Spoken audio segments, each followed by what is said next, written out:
Well, hello there. My name is Captain Cosine. I'm the most fearless cutthroat pirate of the variable seas. My ship recently ran aground on this strange beach. But after disembarking, I came across a treasure map. Whoa, where am I? Oh, look, a treasure map. According to this map, I have to find X.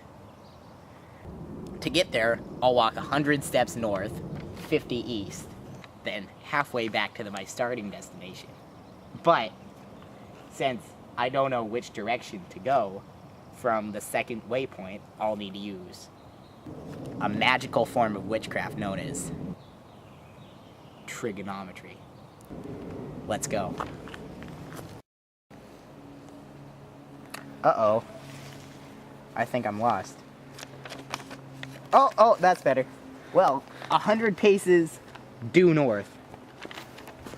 Trigonometry was invented sometime in the Middle Ages by or in its modern form was invented in the Middle Ages by the Persians. They had done a lot of research into triangles and had determined that there was indeed a relationship to their angles and their sides, and there was a way to determine that. And they eventually discovered the sine function, which is, the sine function is the ratio between the side opposite an angle, in this case the 50, and the hypotenuse, which is here. They also had the cosine function, which is the side adjacent the angle and the hypotenuse. You divide those and you get the sine. So the sine of this angle would be 50 over x, and the sine of the cosine of this angle would be 100 over x. Although the Persians were the first to invent it, the Babylonians had done some... Oh, I think we're here. 50 paces east.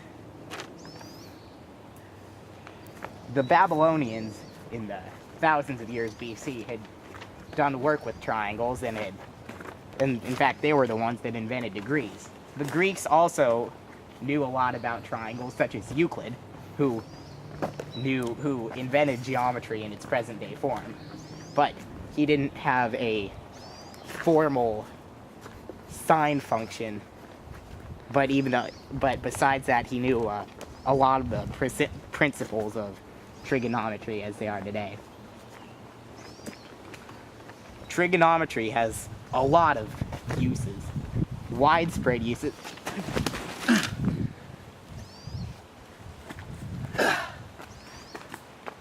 Whoa! Widespread uses such as navigating when I'm on my ship. If I see an object on shore and I know the angle and I know how fast I'm going, I can make that into a triangle and then determine how far I am from the shore. Also, when I'm looking at the stars, I take out my sextant and I'm able to see the angle of the certain stars to the horizon, and that lets me know not only, and provided I know what time of day it is, it lets me know where I am on the Earth, because that relationship would only show up in a certain place. Several hours later, you know, I think I might be lost. It began to rain vigorously.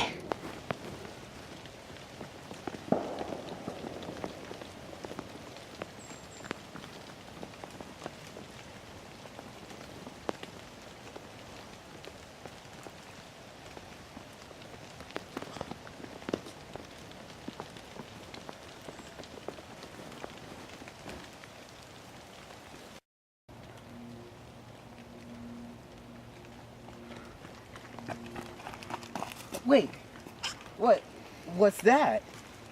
That's the law of cosines. With that formula, I'll be able to plug in where I am on the triangle and calculate the angles just by knowing all the side lengths. This is amazing.